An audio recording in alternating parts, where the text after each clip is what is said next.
ஆமேன். அல்லேலூயா. உங்கள் யாவருக்கும் என்னுடைய அன்பின் வாழ்த்துக்கள். பாருங்கள், பெத்தானியா கிராமத்தில் இயேசுவனுடைய சீஷர்களும் போயிருக்காங்க. அங்கே ஒரு இடத்துல இருக்கிற பொழுது,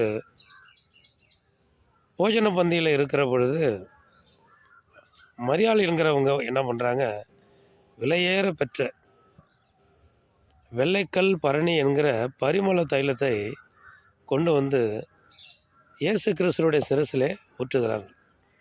எல்லாரும் விசனமடைந்து, இது ஏன் இவ்வளோ ரூபாய் விலை மதிக்கக்கூடிய அந்த பொருளை வீண் பண்ணுறீங்க அப்படின்னு சொல்லி கேட்பாங்க.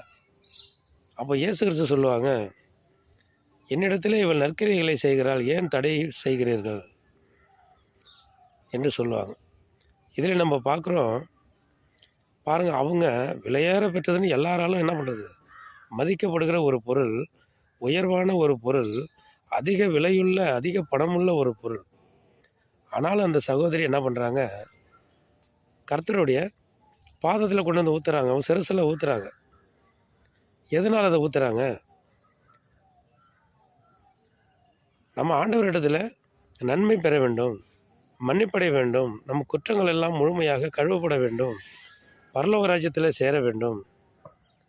இது எவ்வளோ ரூபாய் இருந்தால் என்ன, இந்த பூமியோடு இது அழிஞ்சு போகும். இந்த பூமியில் தங்கம், வெள்ளி, பொண்ணு, பொருள், முத்து, மாணிக்கம், வைடூரியம், இப்படி விலையேற பெற்றதெல்லாம் இருக்குது பாருங்கள், அதெல்லாம் இந்த பூமியோடு முடிஞ்சிடும். ஆனாலும் இந்த ரெட்ஷிப்புன்னு ஒன்று இருக்குது பாருங்கள், அந்த ரெட்ஷிப்பு எவ்வளவு கோடி கோடி கொடுத்தாலும் அது வாங்க முடியாது. அது கர்த்தருடைய இரக்கத்தினாலும் கர்த்தருடைய தயவினாலும் கர்த்தர் கொடுக்குறது. அந்த ரெட்ஷிப்புக்காக தான் தன்னுடைய பாவங்களை கழுவி கொள்ளும்படியாக, குற்றங்களை போக்கிக் கொள்ளும்படியாக நற்கிரைகளை தேவனிடத்தில் செய்கிற பொழுது அவர் அங்கே நன்மை செய்கிறார். இதை தான் நம்ம அங்கே பார்க்குறோம். உலகத்தில் உள்ளவங்க எல்லாம் சொல்கிறாங்க இவ்வளோ விலைன்னு சொல்லி. எந்த விலையும் ஆண்டவருக்கு முன்படி ஒன்றும் இல்லை. ரட்சிப்பு ஒன்று தான், மனம் திரும்புவது ஒன்று தான், மனம் மாறுவது ஒன்று தான். இதுதான் நமக்கு வேண்டும்னு சொல்லி அந்த அம்மா அந்த மாதிரி செஞ்சாங்க, நன்மையை பெற்றுக்கொண்டாங்க. ஆமென். அல்லேலூயா.